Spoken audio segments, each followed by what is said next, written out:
Praise the Lord. Hallelujah. Hallelujah.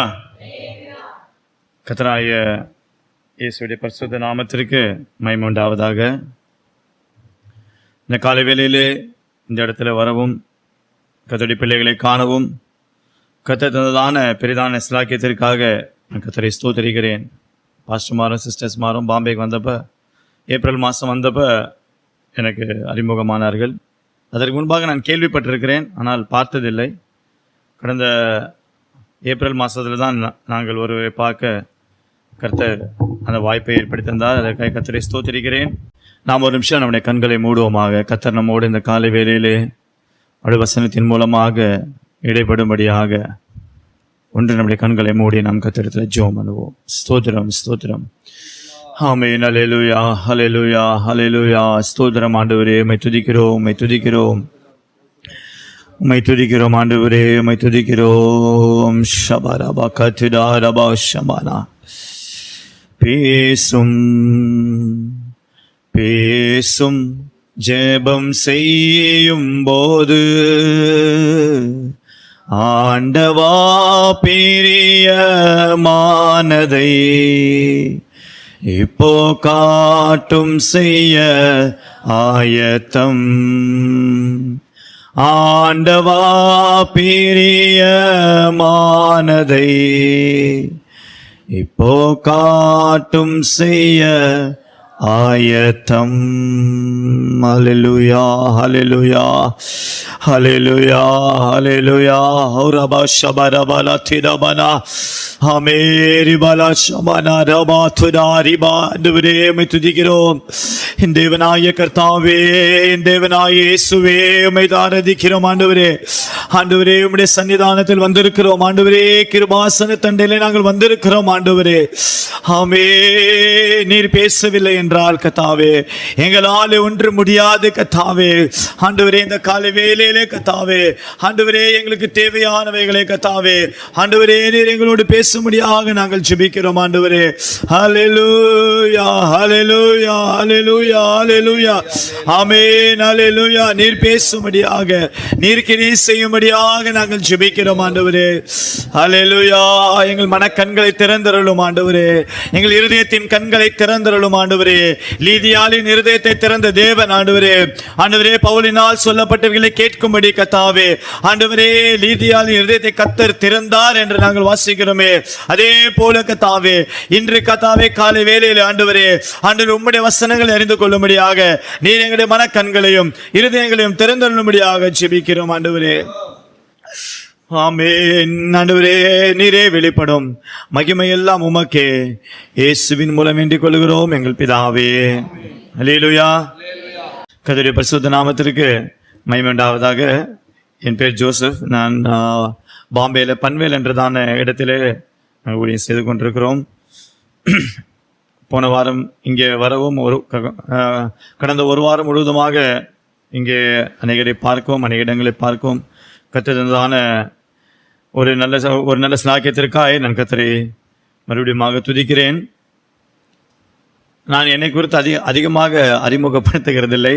அதனால் நேராக நாம் வசனத்திற்கு நேராக கடந்து செல்லலாம். கர்த்தருடைய பரிசுத்த நாமத்திற்கு மகிமை உண்டாவதாக.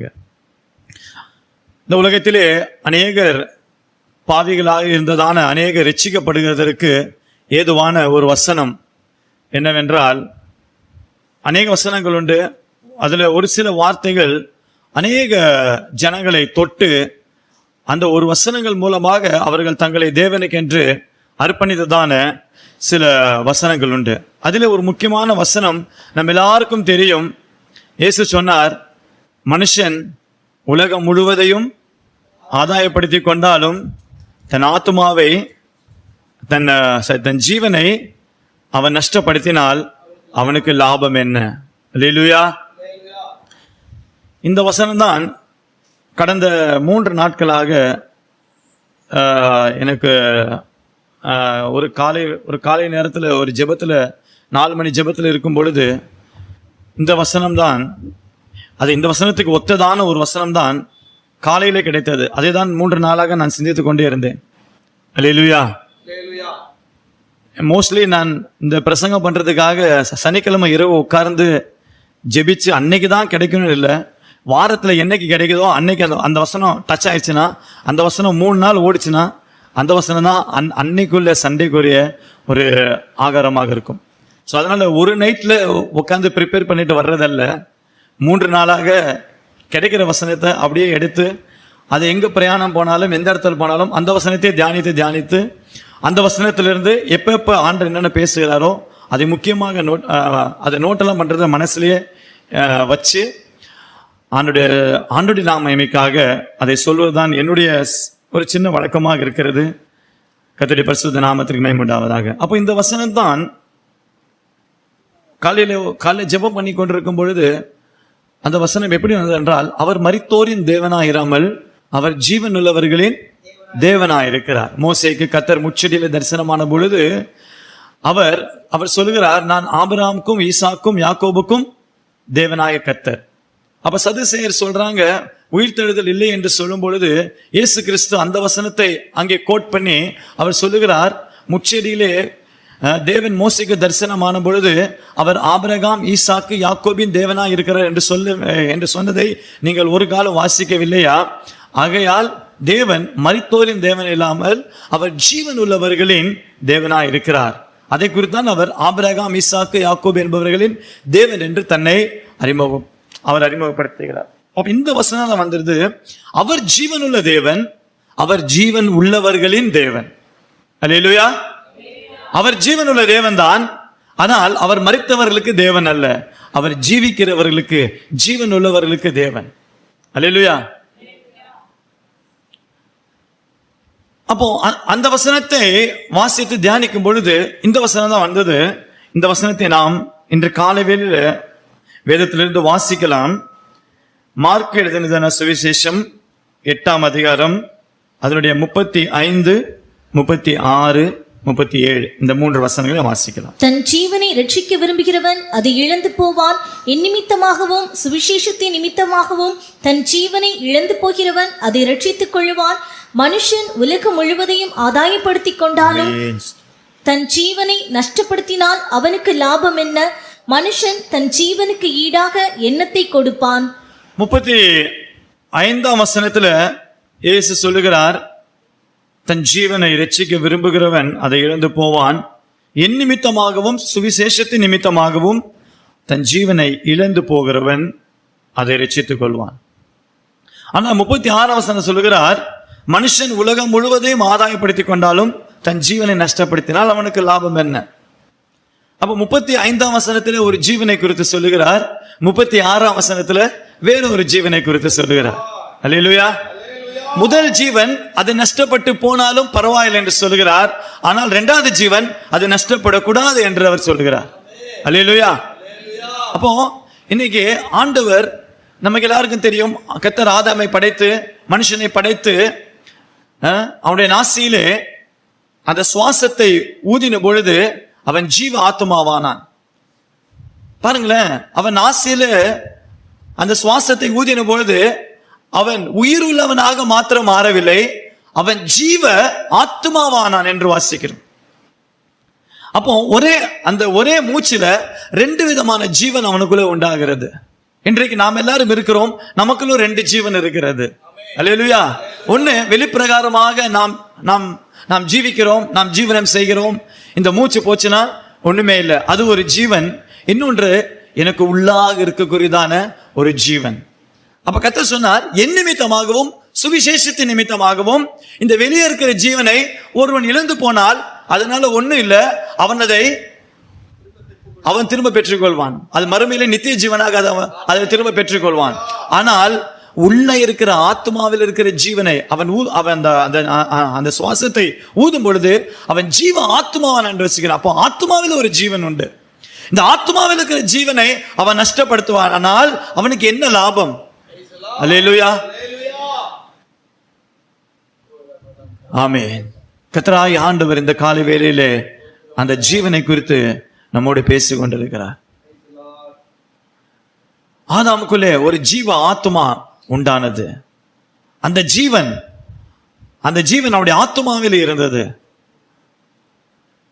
அதான் இயேசு சொன்னார், வெளிப்பிரகாரமாக அவர் சொல்லும் பொழுது அதாவது இந்த ஜீவனுக்காக நீங்கள் ஏன் கவலைப்படுகிறீர்கள்? எண்ணத்தை புசிப்போம் என்றும் எண்ணத்தை குடிப்போம் என்றும் இந்த ஜீவனுக்காக நீங்கள் ஏன் கவலைப்படுகிறீர்கள்? அப்போ வெளிப்பிரகாரமா இருக்கிறதான ஜீவனை குறித்து கவலைப்பட வேண்டும் என்று ஆண்டவர் சொல்லவே இல்லை. ஆனால் உள்ளே இருக்கிறதான அந்த ஜீவனை குறித்து அவர் நாம் ரொம்ப கவலைப்பட்டு அதற்காக கேர் எடுத்து அதை பாதுகாத்துக் கொள்ள வேண்டும் என்று கர்த்தர் விரும்புகிறார். இன்றைக்கு அநேகர் இருக்கிறார்கள், அநேகருக்கு வெளிப்பிரகாரமான ஜீவன் தான் அவர்களுக்கு மிக முக்கியமாக காணப்படுகிறது. ஒரு நாள் நான் அதை குறித்து தியானித்துக் கொண்டிருக்கும் பொழுது இப்படி ஒரு இல்லஸ்ட்ரேஷன், ஒரு கற்பனையை நான் அப்படி யோசித்தேன். ஒரு புது கார், ஒரு நல்ல ரோல்ஸ் ராய்ஸோ இல்ல ஒரு மெர்சிடிஸ் பென்ஸோ அந்த மாதிரி ரொம்ப விலையுயர்ந்த காரை நாம் வாங்கி அதை ஒரு கவர் போட்டு வைக்கிறோம், அதை ஒரு நல்ல கவர் போட்டு வைக்கிறோம்.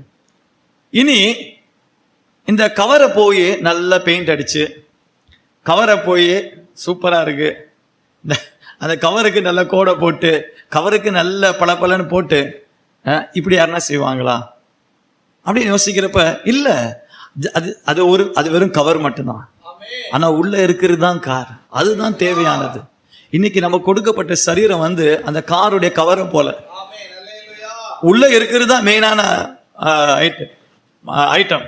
உள்ள இருக்கிறது தான் மெர்சிடிஸ் பென்ஸ், உள்ள இருக்கிறது தான் ரோல்ஸ் ராய்ஸ் கார். இன்னைக்கு நமக்கு உள்ள விலையேற பெற்ற ஒரு ஆத்மாவை, விலையேற பெற்ற, அதான் கர்த்தர் சொன்னார், இந்த உலகத்தினுடைய விலையை பார்க்கிலும் அது ஆத்மாவோட விலை மிகவும் அதிகமாக இருக்கிறது. அந்த ஆத்மாவை குறித்து கவலைப்படாமல் இந்த கவரை குறித்து நாம கவலைப்பட்டுட்டே இருக்கிறோம். இந்த கவருக்கு சரியா சாப்பாடு கிடைக்கலையே, இந்த கவருக்கு சரியா ட்ரெஸ் கிடைக்கலையே, இந்த கவரை அழகுபடுத்திட்டே இருக்கு. கொஞ்சம் பேர் பாருங்க, இந்த கவரை அழகு பண்றதுக்கு எவ்வளவோ செலவு பண்றாங்க, இந்த ஆத்மாவை குறித்து சிந்திக்கிறதே இல்லை. அந்த மதிகேடனை போல ஆண்டவர் சொல்ற, லூக்கால சொல்லுகிறார்ல, நான் நல்லா சம்பரமா குடிச்சு, நல்ல வயல் நல்லா விளையுது, நல்லா இடிச்சு நல்ல பெருசா கட்டி தானியத்தை சேர்த்து வச்சு ஆத்மாவை நோக்கி சொல்லுவேன், என் ஆத்மாவே நீ புசித்து நல்ல குடின்னு. ஆண்டவனை பார்த்து சொல்லுகிறார், மதிகேடனே, இன்று இரவு உன் ஆத்மா உன்னிடத்திலிருந்து எடுத்துக்கொள்ளப்படும், அப்பொழுது நீ சேர்த்து வைத்தவைகள் எல்லாம் யாரோடது ஆகும் என்று கேட்கிறார். கர்த்தர் அவனை பார்த்து சொல்கிறார், மதிகேடனே என்று சொல்கிறார். அதே ஆண்டவர் தான் சொன்னார், யாரையும் மதிகேடு என்று சொல்லக்கூடாது என்று. ஆனா பாருங்க, அவனை பார்த்து கர்த்தரே சொல்லுகிறார். ஏனென்றால் அவன் பேசின வார்த்தை மதிகேடான வார்த்தை. அவன் ஆத்மாவற்ற சொல்றானா, ஆத்மாவே நான் சேமிச்சு வச்சதானே இந்த தானியத்தை நீ புசித்து குடின்னு. இந்த ஆத்மா எப்படி அந்த தானியத்தை புசிக்கும்? அல்லேலூயா. இந்த உள்ளான ஆத்மா எப்படி வெளிப்பிரகாரமான தானியத்தையும் திராட்சை ரசத்தையும் இது எப்படி குடிக்க முடியும்?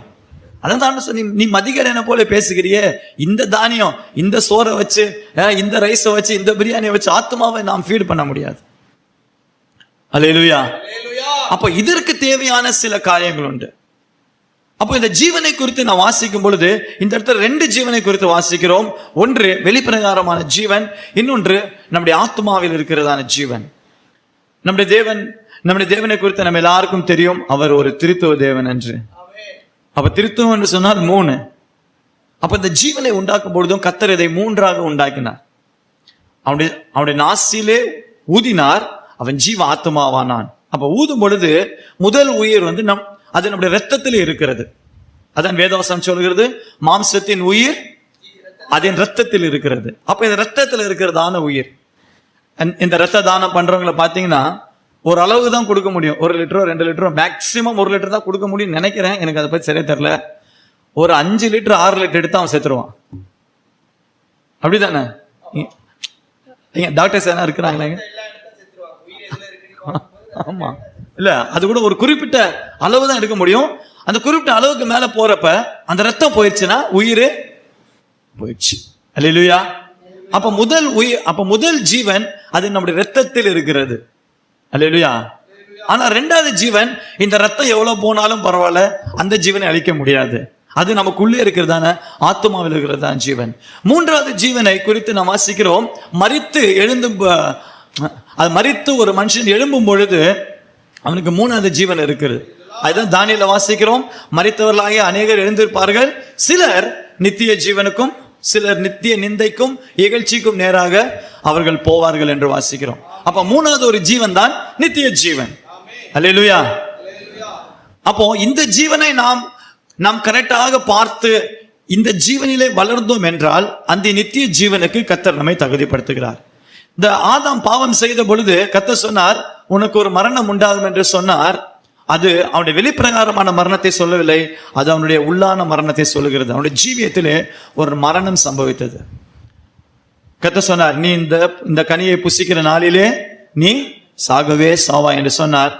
அவன் உடனே சாகவில்லை, வெளிப்பிரகாரமாக சாகவில்லை. ஆனால் அவனுடைய ஆத்துமாவிலே ஒரு மரணம், கீழ்ப்படியாமை நிமித்தமாக, பாவத்தின் நிமித்தமாக ஒரு மரணம் அவனுக்குள்ளே பிரவேசித்தது. அதுதான் பவுல் சொல்கிறார், அக்கிரமங்களிலும் பாவங்களிலும் மரித்தவர்களாய் இருந்த உங்களை அவர் உயிர்ப்பித்தார் என்று வாசிக்கிறோம். அல்லேலூயா. அப்போ ஆண்டவர் அந்த காரியத்தை சொல்லி அந்த ஜீவ விருட்சத்திற்கு போகிற வழியை அவர் காவல் செய்து விட்டார். ஏனென்றால் அங்கதான் மூணாவது ஜீவன் இருக்கிறது. அந்த ஜீவ விருட்சத்தின் கனியை அவன் பறித்து புசித்தால் அவன் மரிக்காமல் என்றென்றைக்கும் உயிரோடு இருப்பான் என்று சொல்லி கர்த்தர் அந்த இடத்தை காவல் செய்து விட்டார். அவனை வெளியே துரத்தி விட்டார். அவன் கனியை புசித்து விடக்கூடாது, நித்திய ஜீவனை அவன் இப்பொழுது பெற்று விடக்கூடாது என்று சொல்லி அந்த வழியை காவல் செய்து விட்டார். அல்லேலூயா. இந்த அந்த அதிகாரத்தை வாசிக்கிறப்ப நம்ம எல்லாருக்கும் கொஞ்சம் கஷ்டமா இருக்கிற மாதிரி தெரியும். ஆண்டவர் ஒரு சின்ன தப்பு நடந்து போச்சு. ஆண்டவர் கூப்பிட்டு ஆதாம்கிட்ட கேட்கிறார், ஆதாம் ஏன் பண்ணனா? அவன் சொல்றான், ஆண்டவரே, ஆதாம் ரொம்ப ஞானமா சொல்றான், நீங்க கொடுத்த அந்த ஸ்திரீ தான் என்னை ஏமாத்திட்டான்.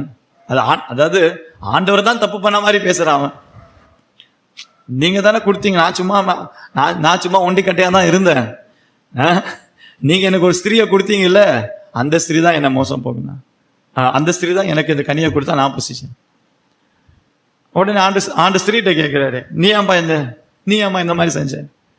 ஆண்டவரே, நான் செய்யல, இந்த பிசாசு இருக்குல்ல, இந்த சர்ப்பம், இது என்ன வஞ்சித்தது, நான் செய்தேன்.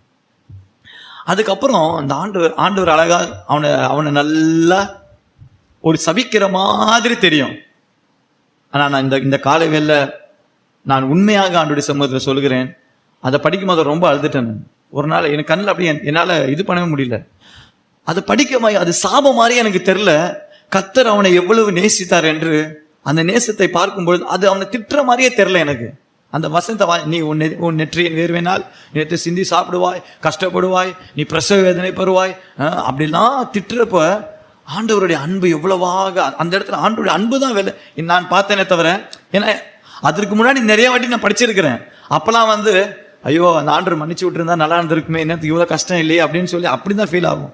ஆனால் கடந்த முறை நான் அதே அதிகாரத்தை படிக்கும் பொழுது ஆண்டவர் எவ்வளவாக அவனை அன்பு கூர்ந்தார். அவர் திட்டுதல கூட ஒரு சரியான ஒரு உள்ளான அன்பு இருக்குன்னு சொல்லி உண்மையா ஃபீல் பண்ணேன். அல்லேலூயா. கர்த்தர் நமக்கு கொடுக்கிறதான கஷ்டங்கள் கூட அவர் நம்மை விட்டு விட்டதுனால அல்ல, அவர் நம்மை அதிகமாக நேசிக்கிறதுனால. அல்லேலூயா. அதை வேதத்தின் மூலமாக நீங்கள் அறிந்து கொள்ள வேண்டும். கஷ்டங்கள் வந்தோன்னே அப்படியே ஆண்டவர் ஏன் இந்த மாதிரி கஷ்டத்தை நம்ம கொடுத்தார், ஆண்டவருக்கு நல்லா தானே இருந்தோம், இது இருந்தோம், அந்த கஷ்டத்துக்கு உள்ள இருக்கிறதான அந்த கண்டென்ட், அந்த அன்பை நாம் அநேக நேரத்துல விளங்க முடியாதவர்களா இருக்கிறோம். பிசாசு அதை விளங்க விடவும் மாட்டான். அதான் அந்த மனக்கண்ணை குருடாக்குறது காரணமே அதுதான். கர்த்தர் உனக்கு இந்த கஷ்டத்தை கொடுத்துறாரு, அந்த வெளியே தான் காட்டுவானே தவிர அந்த உள்ள இருக்கிறதான அந்த நன்மையை அவன் காட்டவே மாட்டான். அவன் நன்மையா காட்டுறதெல்லாம் வெளியே பார், இந்த கனி பார்க்கறதுக்கு எவ்வளவு நல்லா இருக்கு, அதை பறிச்சு புசி. வெளியே பார்க்க அழகுள்ளதும் பார்வைக்கு இன்பமும் புசிக்கிறதற்கு இச்சிக்கப்படத்தக்கதுமா இருக்கிறது என்று அதாவது எதுல டேஞ்சர் இருக்கோ அதை நல்லா அழகா காட்டுவான். எது உள்ள உண்மையான மேட்டர் இருக்கோ அதை ரொம்ப அற்பமானதா காட்டுவான். பிசாசுக்குரிய தந்திரமே அதுதான். நாமளும் என்ன பண்ணுவோம்னா மனது குருடாக்கப்பட்டவர்கள் பிசாசு காட்டுறத ரொம்ப அழகா பார்ப்பாங்க, ஆண்டவர் காட்டுறத ரொம்ப அற்பமா கஷ்டமா ரொம்ப துக்கமா பார்ப்பாங்க. அல்லேலூயா. இந்த காலையிலே கர்த்தர் இந்த சபைக்கு சொல்லுகிறார், நான் உனக்கு தருகிறதான கஷ்டங்கள் அனைத்தின் உள்ளே ஒரு நன்மை இருக்கிறது. அல்லேலூயா. அந்த கஷ்டத்தை நீ உரித்து வருவாயினால் உள்ளே ஒரு நன்மை இருப்பதை நீ காண்பாய். அல்லேலூயா. இந்த காலவேளையில உங்களுக்கு எந்த விதமான கஷ்டங்கள் இருந்தாலும் சரி, அந்த உரிங்க, நீங்க அதை உரிச்சிட்டே இருங்க, உள்ள ஒரு கண்டிப்பா ஒரு நன்மை இருக்கும். ஆண்டவர் ஒரு நன்மை இல்லாமல் ஒரு கஷ்டத்தை தருகிறதே இல்லை. தேவனால் அனுமதிக்கப்பட்ட கஷ்டங்களை சொல்கிறேன். தேவனால் அனுமதிக்கப்படாத நம்முடைய புத்தியினத்தின் நிமித்தமாக வருகிற கஷ்டங்களும் உண்டு. அதல்ல, தேவனால் அனுமதிக்கப்பட்டவைகளின் உள்ளத்திலே, அதனுடைய இருதயத்திலே ஒரு நன்மை உண்டு. ஆண்டவருடைய பரிசுத்த நாமத்திற்கு மகிமை உண்டாகும். அப்ப இந்த ஜீவ விருட்சத்திற்கு போகிற வழியை ஆண்டவர் காவல் செய்து விட்டார். ஏனென்றால் இந்த ஜீவனை அவன் பெற்றுக்கொள்வதற்கு இப்பொழுது அவன் தகுதியானவன் அல்ல. அவனுக்கு ஒரு தகுதி வரும். அது என்னன்னு சொன்னால், இனி நம்முடைய ஜீவ அதிபதியாகிய இயேசு அவர் வருவார். அவர் அவர் தம்முடைய ஜீவனை இந்த உலகத்திற்காக தந்து, அவரை விசுவாசிக்கிறவனோ அவன் கெட்டு போகாமல் நித்திய ஜீவனை அடையும் வழிக்கு எவ்வளவா அன்பு கூர்ந்தான். அப்ப பாருங்களேன், அவன் அங்க மறைச்சிட்டான். அவன் மறைச்சதுனால்தான் இயேசு கிறிஸ்து இந்த உலகத்துல வர்றதுக்கு ஒரு காரணமாக இருந்தது. அல்லேலூயா. அவன் அங்க மறைச்சதுனால, ஒரு மரணம் உண்டானதுனால இயேசு கிறிஸ்து இந்த பூமிக்கு தம்முடைய ஜீவனை அவர் கொடுத்து மனுஷனை, அந்த இழந்து போன ஜீவனை அவன் பெற்றுக்கொள்ளும்படியாக கர்த்தர் உதவி செய்தார். அதுக்கு தான் இயேசு ஒரு இடத்துல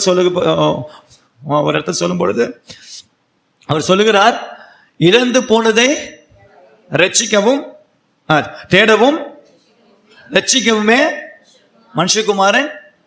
அப்ப மனுஷன் எதை இழந்து போனான்? தன்னுடைய ஆண்டவர் தந்தான அந்த ஜீவனை, அந்த ஆத்மாவிலிருந்து தானே அந்த ஜீவனை இழந்து போனான். அதனால்தான் கர்த்தர் அந்த இடத்துல சொல்லுகிறார், மனுஷகுமாரன் ஜீவனை இழந்து போனது. அது இழந்து போனது என்றால் தன்னுடைய ஜீவன், அவன் இழந்து போனதான அந்த ஜீவனை தேடவும் ரட்சிக்கவும் அதை தருவும். அல்லேலூயா. அதனால்தான் யோவான்ல ஆண்டவர் இயேசு கிறிஸ்து அவர் சொல்லுகிறார், திருடன் திருடவும் கொல்லவும் அழிக்கவுமே அன்றி வேறொன்றுக்கும் வரான்,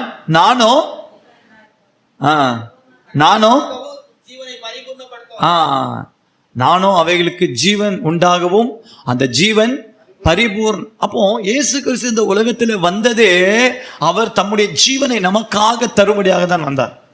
அதனால்தான் அவருக்கு ஒரு பேரு, அவர் ஜீவாதிபதி, அவர் ஜீவனுக்கு அதிபதி. அப்போ அவர்கிட்ட தான் ஜீவன் இருக்கிறது, அவரை இல்லாமல் ஜீவன் அல்ல. அதனால்தான் பேதுரு சொல்லுகிறார், நீங்கள் ஜீவாதிபதியை கொலை செய்தீர்கள். அல்லேலூயா. அவன் தான் ஜீவனுக்கு அதிபதி. அந்த ஜீவனை அவர் தருகிறார். அவருக்குள்ளே ஜீவன் இருந்தது என்று யோவான்ல வாசிக்கிறோம். அவருக்குள்ளே ஜீவன் இருந்தது, அந்த ஜீவன் மனுஷருக்கு ஒளியா இருந்தது. அல்லேலூயா. அவருக்குள் ஜீவன், அவருக்குள்ள ஜீவனுடைய பரிபூர்ணம் இருந்தது என்று வாசிக்கிறோம். அதான் பவுல் சொல்கிறார், உங்கள் ஜீவனாகிய கிறிஸ்து வெளிப்படும் பொழுது நம்முடைய ஜீவன், அதை பவுல் சொல்கிறார், கிறிஸ்து எனக்கு ஜீவன், சாவு எனக்கு, கிறிஸ்து எனக்கு ஜீவன். அப்போ கிறிஸ்து யாருக்குள்ள இன்னைக்கு இருக்கிறாங்களோ அவர்கள் தான் அந்த ஜீவன் உள்ளவர்களாக இருக்கிறார்கள். மற்றவர்கள் எல்லாரும் சபையில இருந்தாலும் ஆராதிச்சாலும் கிறிஸ்து உள்ள இல்லை என்றால் அவர்கள் தேவனுடைய பார்வையில் எப்படிப்பட்டவர்கள்? செத்தவர்கள், மரித்தவர்கள். தேத்திர சபையில் அப்படிதான் இருந்தது. அதுதான் ஆவியானவர் சொல்லுகிறார், நீ உயிருள்ளவன் என்று பெயர் பெற்றும் நீ மரித்தவனாய் தான் இருக்க, நீ செத்தவனாய் இருக்கிறார். உன் கிரியைகளை நான் நிறைவுள்ளவர்களாக காணவில்லை. உனக்குள்ள இயேசு இல்லை. நீ சபையெல்லாம் இருக்கு, தேத்திர சபையில தான் முதல் விசுவாசி யாருன்னா லிதியா தான்.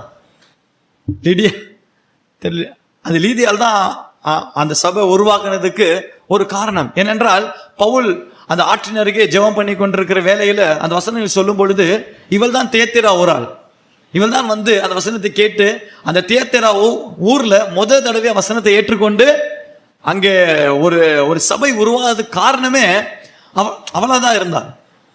முதல் விசுவாசம் பார்க்க போனா ஒரு முதல் விசுவாசம் சொல்லலாம். அப்படி நன்றாக ஆரம்பிக்கப்பட்ட சபை நாளடைவில் ஆண்டவர் சொல்லுகிறார், நீ உயிர் என்று பேர் இருக்கு, ஆனா நீ செத்தவனாகவே இருக்கிறாய். எனக்கு முன்பாக நீ எப்படி இருக்கிறாய்? உன்னுடைய கிரியைகளை நான் நிறைவுள்ளவனாக காணவில்லை. இன்று அநேகருடைய கிரியைகளை ஆண்டவர் நிறைவுள்ளதாக காண்கிறதில்லை என்று ஆவியானவர் துக்கப்படுகிறார். நாம் ஆராதிக்கிறோம், ஆண்டவரை ஆராதிக்கிற உண்மைதான், ஜெபம் பண்ணுகிற உண்மைதான், பாடல் பாடுகிற உண்மைதான், நாம் சபைக்கு போகிறோம், தசமபாகங்களை செலுத்துகிறோம், இதெல்லாம் நடக்குது. அதென்றால் கிரியைகள் எப்படி இருக்கிறது? அது நிறைவுள்ளவைகளா இருக்கா, இல்லை என்றால் குறைவுள்ளவைகளாக இருக்குதா? அல்லேலூயா. நாம் கொஞ்சம் பேரோட இருக்கிறப்பதான் அவர்களை பத்தி நமக்கு தெரியும். பார்த்தோன்னே எல்லாரும் பரிசுத்தவான் மாதிரி தான் தெரிவாங்க. ஆனா கூட இருக்கும்போது தான் தெரியும் அவர்களுக்குள்ள இருக்கிறதான சுபாவங்கள், கிரியைகள் வெளிப்படும். அல்லேலூயா. என்ன பார்த்து ஒருத்தவங்க சொன்னாங்க, பாஸ்டர் நீங்க ரொம்ப கோபமே படுறது இல்லைன்னு. நான் சொன்ன ஒரு 2 மாசம் என் கூட இருங்க, அப்புறம் நீங்க சொல்லுங்க, நான் ஒத்துக்கிறேன், இப்போதைக்கு ஒன்றும் சொல்ல வேண்டாம்னு சொன்னேன். அப்படியா? ஆமா, கூட இருந்தா தான் தெரியும்னு. அல்லேலூயா. எனக்கு பிடிக்காத ஒண்ணு என்னன்னா, அந்த நல்ல சாட்சி கொடுக்கறது நீங்க ரொம்ப நல்லவங்க, நீங்க ரொம்ப கோவப்படாதவங்க, நல்ல பாஸ்ட். எனக்கு என்னை பத்தியும் யாரும் நல்லவன்னு சொல்லக்கூடாது, மற்ற யாரையும் நல்லவன்னு சொல்லவும் இயேசுவே சொல்லிட்டார். அவரை நல்ல போதகரன்னு அவரே சொல்ல, என்னை பத்தி என்ன நீ நல்லவன்னு சொல்ல வேண்டாப்பா, பிதா ஒருத்தர் தவிர வேற ஒன்றும் இந்த உலகத்துல நல்லவன் கிடையாது. அப்ப நமக்கு நல்லவன் என்று ஒருத்தர் சொல்ல வேண்டும் என்றால் இயேசு என்னை பார்த்து சொல்லணும், நீ ஒரு நல்ல ஊழியக்காரன். சும்மா எல்லாரும் நீங்க நல்ல ஊழியக்காரங்கன்னு சொன்னா அதனால எனக்கு ஒரு சந்தோஷம் ஒரு காலம் உண்டாகிறதும் இல்லை. அல்லேலூயா. கெட்ட ஊழியக்காரன் சொன்னா துக்கமும் உண்டாகிறது இல்லை. ஆரம்ப நாட்கள்ல உண்டாயிட்டு இருந்துச்சு. அதை ஆண்டவர் அப்படியே மாற்றி இப்போது கெட்டவன் மோசமானவன் சொன்னா அப்படியே கொஞ்சம் சந்தோஷமா இருக்கும். நல்லவன் சொன்னா கொஞ்சம் துக்கம் வரும். அல்லேலூயா. அல்லேலூயா. ஏனென்றால் நமக்கு தானே தெரியும் நம்மளை பத்தி, வேற யாருக்குமே தெரியாது. நம்மளை பத்தி நமக்கு தான் தெரியும், வேற யாருக்கும் தெரியாது. அல்லேலூயா. அப்போ இந்த ஜீவன், இந்த சொன்ன காரியம் இந்த தியத்திரா ஊர்ல அங்கிருந்து தானே அந்த சபை அவர்கள் அப்படி செத்த நிலவரத்திற்கு தள்ளப்பட்டது. இன்றைக்கு பார்த்தா அநேக சபையில பார்த்தா அவர்கள் செத்த நிலவரத்திற்குள்ளாகவே காணப்படுகிறார்கள். ஒரு உயிர்ப்பிக்கப்பட்ட நிலவரத்துல ஜனங்கள் இல்லை. இங்க நல்ல பிரசங்கம் பண்ணி கொண்டிருப்பாங்க, பாட்டு பாடிட்டு இருப்பாங்க. ஒரு ஆஃப் ஸ்டேஜ், அதாவது ஒரு பாதி சபை கழிஞ்சு அந்த பக்கம் பார்த்தீங்கன்னா பிள்ளைகள் எல்லாம் பார்த்தீங்கன்னா மொபைல் ஃபோன்லையும் வாட்ஸ்அப்லையும் அப்பதான் சேட் பண்ணிட்டு நீ எங்க இருக்கிற நான் எங்க இருக்கிறேன் இப்படின்னு இது பண்ணிட்டு இருப்பாங்க. அநேக சபையில பார்த்தா ஆவி நிறைவு முன்ன மாதிரி இல்லை. அநேக சபையில ஃபீல் பண்ண முடியுது என்னால. பெரிய அதாவது இருக்கிறதுல டாப்பான சபைன்னு சொல்ற சபைகளை கூட ஆவியினுடைய அந்த ஃப்ளோ, அந்த ஆண்டு சொன்னார்ல, என்னை விசுவாசிக்கிறவன் உள்ளத்திலிருந்து ஜீவ தண்ணீர் உள்ள நதிகள் புறப்படும் என்று சொன்னார்ல, அந்த புறப்படுதல் இல்லை. அல்லேலூயா. ஒரு ஒரு டேமை திறந்து விட்டா அது எப்படி அது ஃப்ளோ ஆகுமோ அந்த ஃப்ளோ இல்லை. தண்ணி இருக்கு உண்மைதான், ஆனா ஃப்ளோ இல்லை. அல்லேலூயா. இப்ப அந்த நிலவரத்துக்கு நான் மறுபடியும் வர வேண்டும் என்று ஆண்டவர் வாஞ்சிக்கிறார். அல்லேலூயா. நான் இதை மற்றவர்களை குற்றப்படுத்தி சொல்லுகிறதே இல்லை, என்னை குற்றப்படுத்தி நானே அடிக்கடி சொல்லுவேன். அப்போ ஒரு சபையில பேசுறப்ப அவங்க சொல்றாங்க, என்ன பாஸ்டர் இப்படி சொன்னா ஜனங்க எப்படி நம்மள நம்புவாங்க? நான் சொன்ன நம்மள ஒன்றும் நம்ப வேண்டாம், அவங்க ஆண்டவரை நம்பினா போதும். அல்லேலூயா. நான் ஒரு சபையில இப்படிதான் பேசினேன். இந்த மாதிரி மீட்டிங் கொடுத்தப்ப இந்த புல்பேட்ல நிக்கிற நம்மள்ட்ட இருந்து ஒரு அக்கினி புறப்படலன்னு சொன்னா, இங்க இருந்து போலன்னு சொன்னா அவங்கள குற்றம் சொல்லி இது இல்லைன்னு சொன்னப்ப அந்த பாஸ்டர் அவங்க மனைவி பாஸ்டர் அப்படி சொன்னா ஜனங்க என்ன நினைப்பாங்க, நம்ம பெற்ற அபிஷேகம் சரியில்லையோ அப்படின்னு நினைப்பாங்க அப்படின்னு சொன்னேன். ஆனா நான் சொன்ன காரணம் என்னன்னு சொன்னா, ஒரு அக்கினி இங்க வந்துன்னு சொன்னா அது இங்கேருந்து புறப்பட வேண்டும், மேடையில இருந்து புறப்பட வேண்டும். அல்லேலூயா. அது எப்பேற்பட்டவனா இருந்தாலும் அது அந்த அக்கினி அவங்களை பற்றி அக்கினியுடைய ஒரு தன்மை என்றால் அது எல்லாற்றையும் பச்சித்து போடும். அல்லேலூயா. அப்ப இங்க இருந்து ஒரு அக்கினி. அப்ப அதற்காக தான் நான் இந்த நாட்களை ஜெபித்து கொண்டிருக்கேன். ஆண்டவரே வசனத்தை பேசுறோம் ஆண்டவரே, ஆனா அக்கினி இங்க இருந்து புறப்பட மாட்டேங்குது. அல்லேலூயா. அக்கினி இங்க இருந்து இங்க இருந்து போக மாட்டேங்குது. எலியா ஜெபம் பண்ணப்ப அக்கினி இறங்குச்சு நமக்கு தெரியும், அப்படித்தானே? அக்கினி இறங்கினோன்னா ஜனங்கள் எல்லாம் தேவன் தேவன் ஆண்டவரை துதிச்சாங்க. நான் இந்த காரியத்தை ரொம்ப யோசித்தேன். அக்கினி இறங்கினோன்னா ஜனங்கள் எல்லாரும், ஆனா எலியா ஒரு ஜெபமா தான் பண்றாரு. ஆண்டவரே நான் உம்முடைய ஊழியக்காரன் என்றும் நீர் சொன்ன பிரகாரமாகவே நான் இதை செய்தேன் என்றும் என்னை நினைத்தருளும் என்று சொல்லி ஜெபம் பண்ண உடனே அக்கினி இறங்குச்சு. அடுத்த நாள் பார்த்தா அவருக்கு ஒரு பெரிய சோதனை. அடுத்த நாள் பார்த்தா அவருக்கு ஒரு பெரிய சோதனை, இந்த ஜீவனே வேணான்றார், நான் செத்து போறதா நல்லதுன்றார். அப்ப இந்த காரியத்தை குறித்து நான் யோசிச்சேன், ஆண்டவர் ஏன் ஆண்டவர் எல்லாம். அப்போ அதுல இருந்து எனக்கு கிடைச்சதான ஒரு சின்ன வெளிப்படுத்தணும்னு சொன்னால், அவன் அந்த ஜெபம் பண்ற வரைக்கும் அவன் செய்தது எல்லாமே கர்த்தர் சொன்னதுபடியே செய்தான். ஆனால் அக்னி இறங்கணும்னு அவர் கொஞ்சம் ஓவர் கான்பிடன்ஸ், ஒரு இதாயிருச்சு, என்ன சொல்லுவாங்க, ஒரு எழுப்புதல் உண்டாயிருச்சு அவருக்கு. புடிடா பாகால் தீர்க்க தரிசியெல்லாம் எல்லாத்தையும் வெட்டு, இது ஆண்டவர் சொன்னாரா? வெட்டு, எல்லாத்தையும் வெட்டு, எல்லாரையும் வெட்டி ஆண்டருக்காக. சில நேரம் நாம அப்படிதான் பண்றோம், ஆண்டவர் சொல்றதை செய்து ஆண்டருக்காக பக்தி வைராக்கியமா காட்டுறதுக்காக ஆண்டவர் சொல்லாததெல்லாம் செய்ய ஆரம்பிச்சிடும். அது வெட்டுறது ராஜாவுடைய வேலை, அது தீர்க்கதரிசியுடைய வேலை அல்ல. அல்லேலூயா. அவ பாருங்க, அது வரைக்கும் ஆகாபுக்கு முன்பாக தைரியமா பேசுறான். நான் இல்லையா கலங்க பண்றது, நீயும் உன் தகப்பன் விட்டாரு தான் கலங்க பண்றீங்க இஸ்ரவேலரை, நான் சொல்லாம மழையே பெய்யாது பாரு. ஆகா முன்னாடி அவ்வளவு தைரியமா பேசுற ஆளு, அது வரைக்கும் தைரியமா இருந்தவன் எப்ப ஆண்டு சொல்லாத ஒரு காரியத்தை ஆண்டுக்காக தான் செஞ்சான். பார்க்க ரொம்ப நல்ல காரியமா தான் இருக்கு, ஆனா ஆண்டவர் சொல்லவே இல்லை அதை செய்யணும். எப்ப செஞ்சானோ முடிஞ்சு போச்சு. ஒரு சின்ன வார்த்தை, நேத்து நீ இன்னைக்கு செஞ்ச மாதிரி, சரி இன்னைக்கு நீ செஞ்ச மாதிரி நாளைக்கு உனக்கு செய்யலன்னா இவ்வளவுதான்.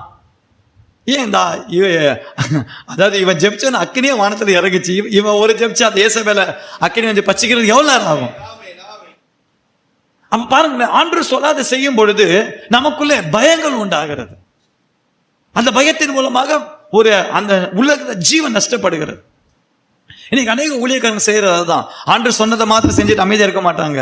ஜனங்கள் எல்லாம் நல்லா அப்படி எழுப்புதல் ஆகிறப்ப இவங்க இன்னும் கொஞ்சம் இன்னொரு 3 நாள் ஃபாஸ்டிங் போடு, இன்னொரு 5 நாள் ஃபாஸ்டிங் போடு. ஆண்டவர் சொல்வார் 3 நாள் ஃபாஸ்டிங் பண்ணா 3 நாள் தான் போடணும். அப்படி ஜனங்க நல்லா வராங்கன்னு சொல்லிட்டு சரி இன்னொரு 5 நாள் போடு, ஜனங்க ரொம்ப ஆசை. அது ஆண்டவர் சொன்னா செய்யலாம், ஆண்டவர் சொல்லாம அடுத்த 5 நாள் ஃபாஸ்டிங் போடவே கூடாது. அல்லேலூயா. அநேக சபையில பார்த்தா மாசத்துல முத வாரம் தான் கம்மியா நினைப்பாங்க, அதுக்கப்புறம் மற்ற வாரம் வைக்கவே மாட்டாங்க. இதுல எனக்கு எப்படின்னு தெரியல, ஆனா எனக்கு எப்படின்னா ஆண்டவர் என்னைக்கு வைக்க சொல்றாரு அன்னைக்கு வைக்கணும். ஒரு ஊழியக்காரருடைய வேலையா தான் ஆண்டவர் சமூகத்துல இருந்து சரி ஆண்டோடைய ஒரு வெளி எதுக்குமே ஒரு தரிசனம் வேணும் நமக்கு.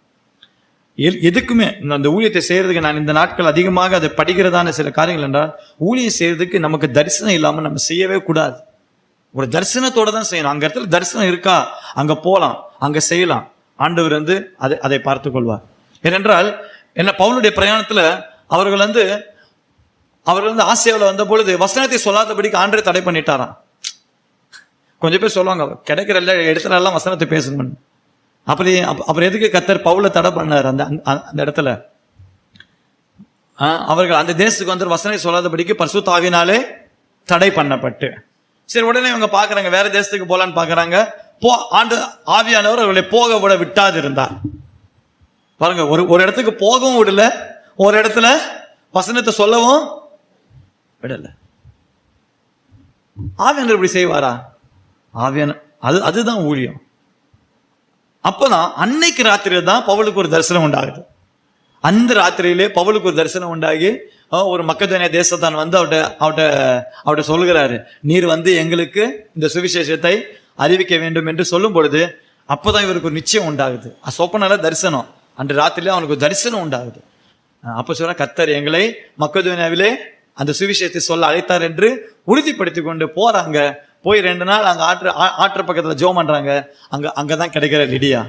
அதன் மூலமாக 3 சபைகள் உருவானது. ஒன்னு தியேத்திரா, இன்னொன்னு பிலிப்பி. அந்த மாதிரி 3 சபைகள் அங்க பக்கத்திலே உண்டானது. அல்லேலூயா. அப்போ நாம் செய்யறதான அந்த ஓவர் எந்தூசியாஸ்டிக் வாங்க, ஒரு கூடுதல் உற்சாகத்தினால ஆண்டவர் சொல்லாத செய்யும் பொழுது பலவிதமான பயங்கள் நமக்குள்ளே உண்டாகும். அல்லேலூயா. அப்ப எலியாவுடைய வாழ்க்கையிலிருந்து நாம் இதுதான் படிக்கணும்.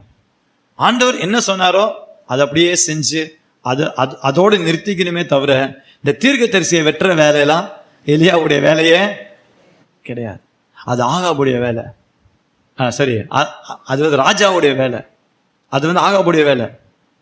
அதனால தான் பாருங்க, யெகூ அந்த தீர்க்கதரிசிகளை வெட்டும் பொழுது ஆண்டு சொன்னார், அவன் என் பார்வைக்கு நலமானபடி செய்தான் என்று. ஆனா எலியா வெட்டுறப்ப சொல்ல. அப்படிதான் எகு கூட வெட்டான். அப்படி ஒரு எத்தனை பேருன்னு தெரியல, ஒரு கிட்டத்தட்ட 1000 பேர் கிட்டத்தட்ட ஒரு பண்டிகை, பாகாலுக்கு பண்டிகைன்னு சொல்லி எல்லா பாகால் தீர்க்கதரிசியும் கூடி வந்து எல்லாத்தையும் வெட்டுறான். ஆண்டு சொல்லாரு, அவன் என் பார்வைக்கு நலமானபடி செய்ததினால் உன்னுடைய குமாரர் 4ஆம் தலைமுறை மட்டும் இஸ்ரவேலுடைய சிங்காசனத்திலே இருப்பான்னு சொன்னான். ஆனா எலியா வெட்டுறப்ப ஆண்டு சொல்லவே இல்லை. ஏன்னா வெட்டுறது வந்து ஒரு தீர்க்கதரிசியுடைய வேலை அல்ல, வெட்டுறது வந்து ஒரு ராஜாவுடைய வேலை. அல்லேலூயா. அப்ப கர்த்தர் சொன்னதை மாத்திரம் செய்து கர்த்தருடைய தரிசனங்களை நாம் பெற்றுக்கொண்டு நாம் போவோமானால் நம்முடைய ஊழியத்தில் ஒரு நிச்சயத்தோடு ஓட முடியும். பவுல் சொல்லுகிறார், நான் நிச்சயம் இல்லாதவனாக ஓட மாட்டேன். எங்கன்னா போறேனா, எங்கன்னா பிரசங்கம் பண்றேனா, எங்கன்னா ஏதாவது செய்யறேனா, ஒரு நிச்சயம், எனக்கு ஒரு நிச்சயத்தோட தான் நான் போவேன். நிச்சயம் இல்லை என்றால் நான் ஓட மாட்டேன். நிச்சயம் இல்லாதவனாக நான் ஓடேன், ஆகாயத்தை அடிக்கிறவனாக நான் நான் சிலம்பம் பண்ணேன் என்று அவர் சொல்கிறார். அல்லேலூயா. அப்போ கர்த்தர் சொல்லாதை செய்யும் பொழுது நமக்குள்ளே ஒரு மரண பயம் உண்டாகிறது. அந்த மரண பயம் உண்டாகும் பொழுது நாம் கர்த்தரிடத்தில் வேண்டிக் கொள்கிறோம், இந்த ஜீவன் நமக்கு ஆண்டவரே வேண்டாம், ஆண்டவரே அந்த ஜீவன் அவனுக்கு கசப்பானது என்று வாசிக்கிறோம். அல்லேலூயா. நம்முடைய ஜீவியம் நமக்கு சில நேரத்தில் கசப்பாக மாறுறதற்கு காரணம் வந்து தேவன் சொல்லாத சில காரியங்களை நாம் செய்வதன் மூலமாக தான். அதை கர்த்தருக்காக தான் செய்யறோம், வேற யாருக்காக செய்யல, கர்த்தருக்காக தான் செய்யறோம். ஆனா கர்த்தர் சொல்லாத செய்ததுனால இயேசுகிட்ட இருந்து நாம் படிக்க வேண்டிய சில காரியங்கள், அருமையான காரியங்கள் உண்டு. இயேசு கிறிஸ்து சொல்கிறார், நான் என் பிதா என்ன அது நான் சொல்லுகிறவைகளை என் பிதா என்ன சொல்லுகிறாரோ அதை தவிர நான் ஒன்றுமே சொல்லுகிறதில்லை. நான் சுயமாய் பேசவில்லை, என் பிதா எனக்கு என்ன பேச கட்டளையிடுகிறாரோ அதை மாத்திரம் தான் நான் பேச. அந்த வசனத்தை வாசிங்க. யோவான்ல ஒரு இடத்துல அந்த ஆண்டு சொல்லுகிறார், என் பிதா என்ன சொல்லு. அப்போ இன்னைக்கு நாம் வந்து அநேக காரியங்களை பேசுகிறோம். யோவான் 12:49. நான் சுயமாய் பேசவில்லை, நான் பேச வேண்டியது இன்னதென்றும் உபதேசிக்க வேண்டியது இன்னதென்றும் என்னை அனுப்பின பிதாவே எனக்கு கட்டளையிட்டார். பிதா கட்டளையிட்ட காரியத்தை தவிர நான் ஒன்றும் பேசுகிறதும் இல்லை, ஒன்றும் உபதேசிக்கிறதும் இல்லை. இன்னைக்கு மேடைகள் கிடைத்த உடனே அநேகருக்கு என்ன எனக்கு மோசே குறித்து ஒரு வாக்கியம் வாசிக்கும் பொழுது அந்த இடத்துல மோசே சொல்கிறார், நான் அக்காலத்திலே கர்த்தருடைய வார்த்தையை உங்களுக்கு அறிவிக்கும்படிக்கு உங்களுக்கும் கர்த்தருக்கும் இடையே நின்றேன் என்று. உபாமத்தில் உபாமம் 5ஆம் அதிகாரத்தில் இருக்குன்னு நினைக்கிறேன். கர்த்தருடைய வார்த்தை அறிவிக்கும்படிக்கு நான் உங்களுக்கும் கர்த்தருக்கும் நடுவிலே நின்றேன் என்று சொல்லுவேன். அந்த வார்த்தையை வாசிக்கும் பொழுது எனக்கு அப்படியே ரொம்ப ரொம்ப ஷாக்காக இருந்தது. எல்லாரும் அதை ஃபாலோ பண்ணுவாங்களான்னு தெரியல, ஆனால் எனக்கு அந்த வார்த்தை ரொம்ப ஷாக்காக இருந்தது. 5:5. கர்த்தருடைய வார்த்தையை உங்களுக்கு அறிவிக்கும்படி அக்காலத்திலே நான் கர்த்தருக்கும் உங்களுக்கும் நடுவாக நின்றேன். நீங்கள் அக்கினிக்கு பயந்து மலையில் ஏறாமல் இருந்தீர்கள். அப்பொழுது அவர் சொன்னது என்னவென்றால், போதும் பாருங்களேன், மோசே எவ்வளவு அழகா சொல்ற பாத்தீங்களா. கர்த்தருடைய வார்த்தை உங்களுக்கு அறிவிக்கும்படிக்கு நான் உங்களுக்கும் கர்த்தருக்கும். அப்ப எனக்கு ஒரு ஃபீலிங் என்ன வந்ததுன்னா, இப்ப இன்னைக்கு நான் வசனம் பேசுறப்ப நான் இங்க நிக்கிறேன், எனக்கு முன்பாக நீங்க இருக்கிறீங்க. அப்ப எனக்கு பின்னாடி யார் இருக்கிறாரு? இங்க பின்னாடி யாரு இருக்கிறா? இன்னைக்கு ஸ்டேஜ் கிடைச்ச உடனே அங்க பின்னாடி ஒருத்தர் இருக்கிறாருன்றத உணர்வே இல்லை. பின்னாடி ஒருத்தர் இருக்கிறாரு, அவர் சொல்லதான் இங்க வந்து வசனம் வரணும். அவர் சொல்லாத ஒண்ணு இங்க வரக்கூடாது. இன்னைக்கு அநேக சபையில பாத்தீங்கன்னா கொஞ்சம் நல்லா ஜாலியா, கொஞ்சம் காமெடியா, கொஞ்சம் அப்படி உற்சாகப்படுத்துகிறதான வார்த்தைகளை பேசும்போது ஜனங்கள் அருமையா இருக்கிறாங்க. இவர் பேசுறத பேசினா ஒருத்தரும் கேட்கறது இல்லை. இங்க பின்னாடி இருக்கிற ஒருத்தர் பேசி இங்க கரெக்டா வார்த்தைகள் வரும்பொழுது அநேகருக்கு போர் அடிக்குது. அல்லேலூயா. ஆனால் கர்த்தருடைய வார்த்தை அறிவிக்கும்படிக்கு நான் கர்த்தருக்கும் உங்களுக்கும் நடுவாக நின்றேன். அப்போ அந்த வார்த்தை எனக்கு வந்த பிறகு, ஆண்டவரே, இது வரைக்கும் நான் பிரசங்கத்தில் காமெடியெல்லாம் பண்ணியிருக்கிறேன், இதுக்கப்புறம் நான் இந்த மாதிரி காமெடி விஷயத்தை மட்டும் பண்ணக்கூடாதுன்னு எனக்கு அன்னைக்கே ஒரு தீர்மானம் எடுத்தேன். ஆண்டவர் அனுமதிச்சு சில சிந்திக்கிறதற்காக சில காரியங்கள் சொன்னா பரவாயில்ல. கொஞ்சம் போய்ட்டு பிரசங்கம் பார்த்தா இந்த தெருவில் போறவங்க பேசுற மாதிரி தான் இருக்கும். கழுத, பிசாசு, அல்லேலூயா. நான் இதை குறித்து வாசிக்கும் பொழுது, பரிசுத்தவான்களுக்கு ஏற்றபடி வம்பும் புத்தியினமும் பரியாசமான பேச்சுகள் உங்கள் வாயிலிருந்து, அல்லேலூயா, பரிசுத்தவான்களுக்கு ஏற்றபடி வம்பு புத்தியினமான பேச்சு பரியாசம். கழுதன்னு சொன்னா எருமைன்னு சொன்னா விசுவாசிகளை கூப்பிடுறது. ஆண்டருடைய சாயல்ல படைக்கப்பட்ட மனுஷனை இவங்க என்ன பண்றாங்க? கழுதையின் சாயலுக்கு ஒப்பிட்டு பேசுறாங்க. அல்லேலூயா. பரிசுத்தவான்கள் என்றால் அவருடைய வாயில பரியாசமான வார்த்தைகள் வரக்கூடாது. பரிசுத்தவான்கள் என்றால் அவருடைய வாயில வம்பு வார்த்தைகள், புத்திஹீனமான பேச்சுகள். கொஞ்சம் பேருக்கு எப்ப பார்த்தாலும் புத்திஹீனமா ஏதாவது பேசிட்டே இருப்பாங்க. புத்தி மங்கி புத்திஹீனமா பேசிட்டு, ஐயோ நான் அதை தப்பா பேசிட்டேன். அதனால தேவ சமூகத்தில் வர்றப்ப நம்முடைய வார்த்தைகள் மிகவும் சுருக்கமா இருக்க வேண்டும். நம்முடைய நாவினாலே பாவம் செய்யாதபடிக்கு, துன்மார்க்க நமக்கு முன்பாக இருக்க மட்டும் கடிவாளத்தாலே நான் வாயை அடக்கி வைக்கிறேன். அல்லேலூயா. நாவினால் பாவம் செய்யாதபடிக்கு. இன்னைக்கு அநேகருடைய வார்த்தைகள்ல பாவங்கள் பெருகி கொண்டே இருக்கிறது.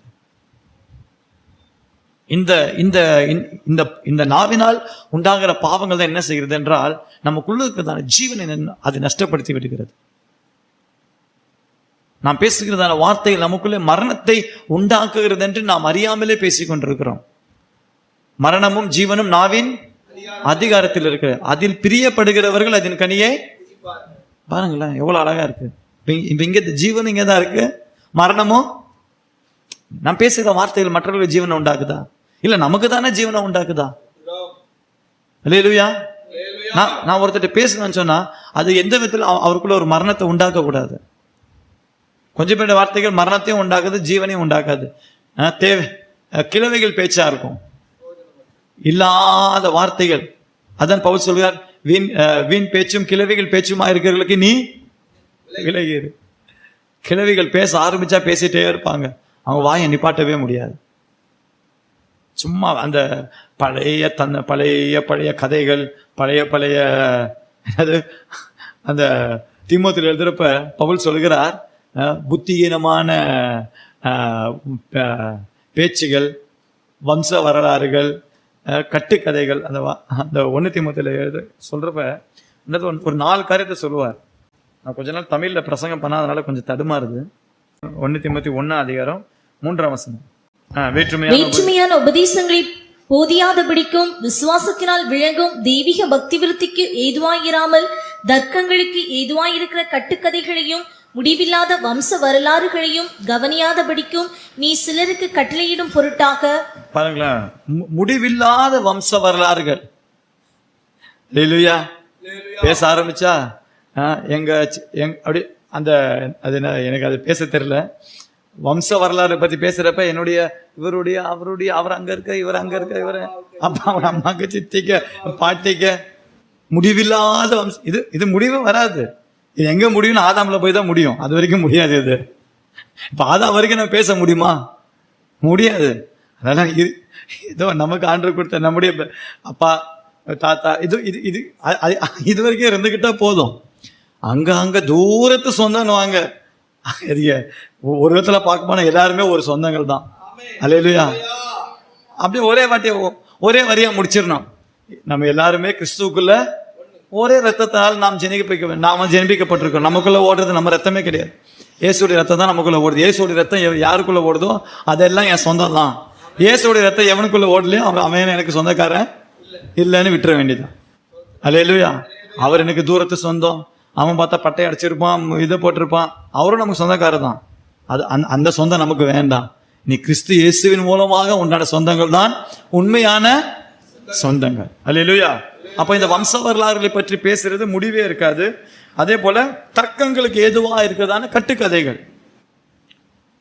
கட்டுக்கதைகளை பற்றி இது நிறைய கட்டுக்கதைகள் உண்டு. அதை பற்றி பேசி பேசி பேசி இதெல்லாம் நீ கவனியாதபடிக்கு சிலருக்கு கட்டளையிட என்று சொல்லி பவுல் அழகாக தீமோத்தேயுக்கு சொல்லுகிறார். அல்லேலூயா. இன்னைக்கு சபையில இதெல்லாம் அநேக சபைகளை அவர்கள் இதை சொல்லி தருகிறது இல்லை. அநேக காரியங்களை பேசுகிறார்களே தவிர அதை பிராக்டிஸ்ல கொண்டு வர்றதே இல்லை ஜனங்க. அல்லேலூயா. அநேக ஊழியக்காரர்கள் கூட அநேக காரியம் சொல்லுகிறார்கள். ஆனால் சொல்லுகிற காரியங்கள் அட்லீஸ்ட் சொன்ன பிறகாச்சும் பிராக்டிஸ்ல கொண்டு வரணும்ன்றதான எண்ணம் கூட வர்றதில்லை. நான் சில நேரத்தில் சொல்லிடுவேன், என்கிட்ட இல்லாத காரியத்தை சொல்லிடுவேன். சொன்ன பிறகு வந்து ஆண்டவரே இந்த காரியத்தை நான் பேசிட்டேன், அட்லீஸ்ட் சொன்ன பிறகாச்சும் எனக்கு அந்த காரியம் வரட்டுமேன்னு சொல்லி அதற்காக பிரயாசப்படுவான். அதை கேட்டு தான் கிருபை தருவார். ஏன்னா சில நேரத்தில் இங்கே வர்றப்ப சில காரணம் சொல்ல வேண்டியது வரும், ஆனால் சொல்றப்ப வாய் தடுமாறும். இது ஏன்னா அது உள்ள இல்லாததுனால வாயில வர்றப்ப தடுமாறும். அப்பயே புரிஞ்சுக்குவேன், இது வந்து நம்ம சொல்ல வேண்டாத ஒரு காரியம்தான். இருந்தாலும் சொல்லிடலாம், சொல்லிட்டு போயிட்டு ஆண்டவர்கிட்ட போய் ஜெபிக்கலாம். ஆண்டவரே இந்த காரியத்தை சொல்லிட்டு அட்லீஸ்ட் சொன்ன பிறகாச்சும் எனக்கு செய்ய கிருபை தாருங்க ஆண்டவரேன்னு. அல்லேலூயா. ஆனா அநேகர் வெறும் வெறும் வாய் பேச சொல்றது மட்டும்தான், ஆனால் அநேகருடைய வாழ்க்கையில அது இல்லை. அல்லேலூயா. அப்போ இந்த மாதிரி காரியங்களை கவனியாதபடிக்கு நாம் சபைக்கு அவைகளை கட்டளையிட வேண்டும். இப்ப நம்முடைய சப்ஜெக்டுக்கு போலாம். அப்ப அந்த ஜீவன், அந்த ஆண்டவருக்குள்ள ஜீவன் இருந்தது, அந்த ஜீவன் மனுஷருக்கு ஒளியா இருந்தது. இப்போ அந்த ஜீவனை அவன் நஷ்டப்படுத்திட்டால் ஆண்டவர் சொல்லுகிறார், அதனால் அவனுக்கு எந்த விதமான லாபம் அல்ல. அப்ப இன்னும் 2 காரியங்களை குறித்து நான் முடிக்க போகிறேன். இந்த ஜீவன் எப்படி ஒரு மனுஷனுக்கு நஷ்டப்படுகிறது என்று. 1 யோவான்ல வாசிக்கிறோம், தன் சகோதரனை பகைக்கிறவன் எவனும் மனுஷன் கொலைபாதகனா இருக்கிறான், அவனுக்குள் ஜீவன் இல்லை. அல்லேலூயா.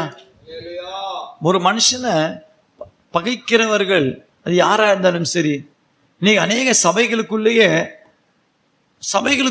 பகைகள். சபைக்கு வெளியே இருக்கிற பகையை விடுங்க, அது நம்ம அப்புறம் பார்க்கலாம். விசுவாசின்னு சொல்றாங்க, ஒரே மேஜையில பங்கு பெறுறாங்க, ஒரே அப்பத்தை பானம் பண்றாங்க, ஒரே ரசத்தை குடிக்கிறாங்க.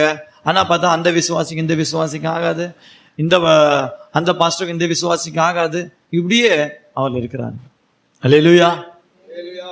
அப்போ இந்த சகோதர சிநேகம் நமக்குள் நிலைத்திருக்க வேண்டும். சகோதரனை பயக்கிற எவனும் அவன் ஒளியில் இல்லை, அவன் இருளில் இருந்து இருளில் நடக்கிறான் என்று வேதவசனம் சொல்கிறது. அவருக்குள் ஜீவன் இருந்தது, அது மனுஷருக்கு ஒளியா இருந்தது. ஆனா இவன் ஒளியில இல்லைன்னு சொன்னா அப்போ இவனுக்குள்ள ஜீவன் இல்லை. செத்த நிலவரத்தில் அவர்கள் சபைக்கு வருகிறார்கள். அல்லேலூயா. பிரியமான தேவனுடைய ஜனமே, வேதவசனம் சொல்லுகிறது, கூடுமானால் உங்களால் ஆன மட்டும் எல்லாரோடும் சமாதானமாயிரும். அல்லேலூயா. கூடுமானால் உங்களால் ஆன மட்டும். சில நேரத்தில் நம்மளால சகிக்க முடியாததான் இந்த சமாதான குறைச்சலுக்கு காரணம். சரி, அவங்க ஏதோ செஞ்சுட்டாங்க, அதை கொஞ்சம் சகிக்கலாமே. சகிப்பு தன்மை இல்லாததான் சமாதான கேடு உண்டாக்குறதுக்கு மெயினான ஒரு காரணம். அவங்க செஞ்சு சரி தப்பு தான், சரி செஞ்சுட்டு போட்டுமே, அப்படியே பேசி அதை முடியாதா இதை முடியாதா, அவர் 1 சொல்ல, இவங்க 2 சொல்ல, இவர் 4 சொல்ல, அவர் 5 சொல்ல, 10 சொல்ல, அதுக்கப்புறம் பார்த்தா அல்லேலூயா. இயேசுக்கு சொன்னார், நான் என்னுடைய சமாதானத்தை உங்களுக்கு வைத்து போகிறேன். அல்லேலூயா. சமாதானம் இல்லாம எப்படிதான் அந்நிய பாஷை வாயிலிருந்து வருதோன்னு தெரியல. அல்லேலூயா. அந்நிய பாஷை, அந்த சமாதானம் இல்லைன்னு சொன்னா வாயிலிருந்து அந்நிய பாஷையே வராது. அப்படி மீறி வருதுன்னா அது உண்மையான அந்நிய பாஷையும் அல்ல, அது பழக்க வழக்கத்துல வர்றதுனால. சிலருக்கு பழக்க வழக்கம், அவங்க பழக்க வழக்கத்தை மாற்ற முடியாது. அது மாதிரி அநேகருக்கு பழக்க வழக்கம். ஒரு நாள் ஒருத்தரை பார்த்துட்டு இருக்கிற சபையில இருந்து இந்த மொபைல் வேண்டி கிரிக்கெட் ஸ்கோரை பார்த்துக்கிட்டே ஷரா வரான்றாரு. அப்பதான் நான் நினைச்சேன், பரவாயில்ல, இவங்க போன்ல ஒரு மீட்டிங்ல இருக்கிறப்ப கிரிக்கெட் ஸ்கோர், நானே சேர்ல உட்காந்து கீழே உட்காந்து பார்த்துட்டே இருக்கிறேன். அந்த கிரிக்கெட் ஸ்கோரை பார்த்துட்டே இருக்கிறாரு. எல்லாரும் ஜோம் பண்றத ஷபாகாராவா எப்படின்றாரு. எந்த அந்நிய பாஷையில பேசுறாரு, அதாவது பழக்க வழக்கத்துல வர்றது. அது ஆவியில் உணர்த்தப்பட்டு வர்றதல்ல. போன் எடுக்கிறதே தப்பு. ஒன்று ரெண்டாவது கிரிக்கெட் ஸ்கோரையும் பார்த்துட்டு அந்நிய பாஷையும் பேசிட்டு அப்படி அவங்களுக்கு எங்க இருந்தாலும் வரும். அவங்களுக்கு சமாதானமும் தேவையில்லை, ஒன்றும் தேவையில்லை, அந்நிய பாஷை மட்டும் வாயில. இந்த பிசாசு கூட சூப்பர் அந்நிய பாஷை பேசணும், நம்ம காட்டணும். அதனால அந்நிய பாஷை பேசுறது எல்லாம் விசுவாசியை நம்ப கூடாது, அதுல பிசாசுன்னு சிலது இருக்கும். அல்லேலூயா. நான் முத ட்ரைனிங்ல இருக்கிறப்ப ஒரு அம்மாக்காக ஜெபிக்க போனேன். ஒரு அம்மாக்காக நாங்கள் ஒரு 3-4 பேர் போனோம். அப்போ நான் ஃபர்ஸ்ட் இயர் ஆகிறதுனால எனக்கு ஒன்றுமே தெரியாது இந்த விஷயங்களை பற்றி. அப்போ என் கூட இருந்ததான ஒரு சகோதரன், நாங்கள் 3 பேர் அந்நிய பாஷையில் அப்படி ஜெபம் பண்ணிட்டு இருக்கிறப்ப அந்த அம்மா நல்லா அந்நிய பாஷையில் பேசினாங்க. நான் கொஞ்ச நேரம் நினச்சிட்டேன், நான் பேசுகிற அந்நிய பாஷைக்கெல்லாம் அந்த அந்நிய பாஷை சூப்பராக இருக்கேன்னு. கொஞ்ச நேரத்தில் என் பக்கத்தில் இருந்ததான அந்த பெரிய பாஸ்டர் தலையில கை வச்சு முடிய பிடிச்ச உடனே அப்படியே பாம்பு மாதிரி படுத்து ஆடி, நானும் கொஞ்ச நேரத்தில் பயந்து போயிட்டேன். என்னடா இப்போதான் அந்நிய பாஷை பேசிச்சு, இப்போ பார்த்தா நான் அவளை விட மாட்டேன், போக மாட்டேன், இவன் எனக்கு வேணும்னு சொல்லி பாம்பு மாதிரி அவர் கண்டுபிடிச்சிட்டாரு இது அந்நிய பாஷை சரியில்லைன்னு. எனக்கு தெரில, ஏன்னா முதல் டைமாக இருக்கிறதுனால. அப்போதான் நினச்சேன் பிசாசு கூட சூப்பராக அந்நிய பாஷை பேசணும். இல்லையா? எல்லாம் ஜோமன் ஆரம்பிச்சோன்னா சூப்பராக அடிக்கிறாங்க அந்நிய பாஷை, ஆவியில் பயங்கரமாக நிறைஞ்சி. ஆனால் அவர் தலையில கை வச்சோன்னா அப்படியே ஆட்டம் ஆடி பயங்கரமா இது பண்ணி அவளை கீழே தள்ளி நுர தள்ளி இவ்வளோ பாருங்க. அதனால அந்நிய பாஷை பேசணுன்னு அவர் பயங்கர ஒரு நல்ல சூப்பரான அந்நிய பாஷை பேசணும்னு அவர் விசேஷமான ஆள்னு நீங்க நினைச்சிடவே. அல்லேலூயா. பிசாசுகளும் நம்மை காட்டில் மலிகமான அந்நிய பாஷைகளை பேசும். நானும் கண்ணால பார்த்ததுனால சொல்றேன். அல்லேலூயா. அப்ப சமாதானம் இல்லாம, உண்மையான ஒரு ஆவியின் உணர்வு இல்லாம அப்படிப்பட்ட பேசுகிற அந்நிய பாஷைகள் ஒன்றும் நம்முடைய ஆவிக்குரிய வாழ்க்கையில ஒரு ஜீவனை கொண்டு வராது. நான் பேசுகிற ஒரு அந்நிய பாஷைன்னா அந்த இடத்துல ஒரு ஜீவன் உண்டாகும் நமக்குள்ள. ஒரு வசனத்தை தியானிக்கிறப்ப நம்மளுக்கு அறியாம அந்த இடத்துல யார் இருந்தாலும் பரவாயில்ல, ஒரு பஸ்ல கூட போயிட்டு இருக்கலாம், அந்த இடத்துல ஒரு அந்நிய பாஷை வரும். சிலர் ஒரு வாட்டி நான் ஏதோ ஒரு இடத்துல இருக்கிறப்ப எனக்கு தெரியாம அந்த வசனம் தியானிக்கிறப்ப வந்துருச்சு. எல்லாம் டக்குன்னு என்ன பார்த்தாங்க, எனக்கு அதை பத்தி நான் வெக்கப்படல. இருந்தாலும் அந்த இடத்துல அப்ப எனக்கு அந்த வசனம் எனக்கு என்னை உயிர்ப்பித்தது. ஆண்டவர் சொன்னார், வசனங்கள் எல்லாம் ஆவியும் ஜீவனுமானவைகள். வசனங்கள் ஆவியும் ஜீவனுமா இருக்கிறது. அப்போ இந்த வசனங்களை நாம் தியானிக்கும் பொழுது இந்த ஜீவனிலே நாம் பரிபூர்ணம் அடைகிறோம். அல்லேலூயா. அப்போ சகோதரனை பாய்க்கிறவன் மனுஷ கொலைபாதனா இருக்கிறான், அவனுக்குள் சத்தியம் இல்லை, அவனுக்குள் வசனமும் இல்லை, அவனுக்குள் ஜீவனும் இல்லை. அல்லேலூயா. இந்த காலைவேளை வசனத்தை கேட்கிறதான நாம் யாவரும் ஒருவேளை நாம் வேலை செய்கிற இடங்களிலோ குடும்பங்களிலேயோ நம்முடைய சுற்றார் உற்றார் யார் மத்தியிலையோ நம்ம கொஞ்சம் அதை சகிச்சு நான் பாருங்க. இன்னும் ஒன்னே இருக்கு, இந்த பிரச்சனை வர்றப்ப நாம் போய் எப்படியாவது ஒப்புரவாகணும் போனா ஒப்புரவாகவே முடியாது. ஒருத்தர் போன வாரம் பேசிட்டு இருந்தப்ப அவரும் அதான் சொன்னார், பாஸ்டர் எனக்கு அவங்கள பார்த்தா அவங்க எனக்கு விரோதமா ரொம்ப காரியம் செஞ்சாங்க, எனக்கு நான் மன்னிப்பு கேட்கலான்னு அவங்கள்ட்ட போறேன், அவங்கள பார்த்தோன்னே எனக்கு அந்த முகத்தை பார்த்தோன்னே அவங்க முகம் அப்படியே ஒரு மாதிரி இருக்கிறனால மறுபடியும் வந்துடுறேன்னு. அது நம்ம பலத்தினால முடியாது. நானும் அது அனுபவப்பட்டிருக்கிறேன். சமாதானம் இல்லாம இருக்கிறப்ப சிலரோட பார்க்க மாட்டேன், பேச மாட்டேன், ஆனா ஒரே சபையில தான் இருப்போம், ஒரே இதில் இருப்போம். அவங்கள்ட்ட போய் எப்படியாவது ஒப்புரவாயிலான்னு போனா முடியவே முடியாது. அப்படியே கொஞ்ச நாள் கடந்து போய் ஆண்டவர் ஏன் முடியலன்னு பார்த்தா அப்பதான் தெரியுது நம்முடைய பலத்தால அது முடியவே முடியாது. ஆண்டவருடைய பலம் நீங்க வாங்கிட்டேன்னு எப்பேற்பட்ட பாவியா இருந்தாலும் உங்களுக்கு விரோதமா எப்பேற்பட்ட கெட்ட காரியம் செஞ்சாலும் நீங்க ஒப்புரவாயிருவீங்க. அப்ப அந்த ஆண்டவருடைய பலனை பெற்றுக்கொள்ளுறது நம்ம ஆண்டவருடைய சமூகத்துல காத்திருக்கணும். ஒப்புரவாகணும்னு சொல்லிட்டு உடனே போய் ஒப்புரவாயிலான்னு சொன்ன போனா அது அங்க பிரச்சனை வந்துடும். ஆண்டவருடைய சமூகத்துல காத்திருக்கணும். ஆண்டவரே எப்படியாவது நான் ஒப்புரவாகணும், ஆண்டவர் எனக்கு அது பலனை தாரும், ஆண்டவரே உங்களுடைய பலத்தினால் நான் போய் ஒப்புரவாகணும், என்னுடைய பலத்தினால் அல்ல. அல்லேலூயா. யாக்கோபு நைட்டெல்லாம் ஜெபிக்கிறாரு. ஏன்னா நாளைக்கு ஒருத்தன் வரான், என்ன முற்றிலுமா கொண்டு போடுறதுக்காக ஒருத்தன் வந்துட்டு இருக்கிறான், என்னுடைய சத்துரு வந்துட்டு இருக்கிறான். அவன்கிட்ட போய் ஒப்புரம் வாங்கணும். அதற்காக அவன் பல கிஃப்டெல்லாம் அனுப்புறாரு. ஆனாலும் அதெல்லாம் பத்தாது. நைட் உட்காந்து ஜெபிக்கிறான். ஆண்டவரே எப்படியாவது நீங்க ஆசீர்வதி ஆண்டவரே, எப்படியாவது என்ன மாத்துங்க ஆண்டவரே.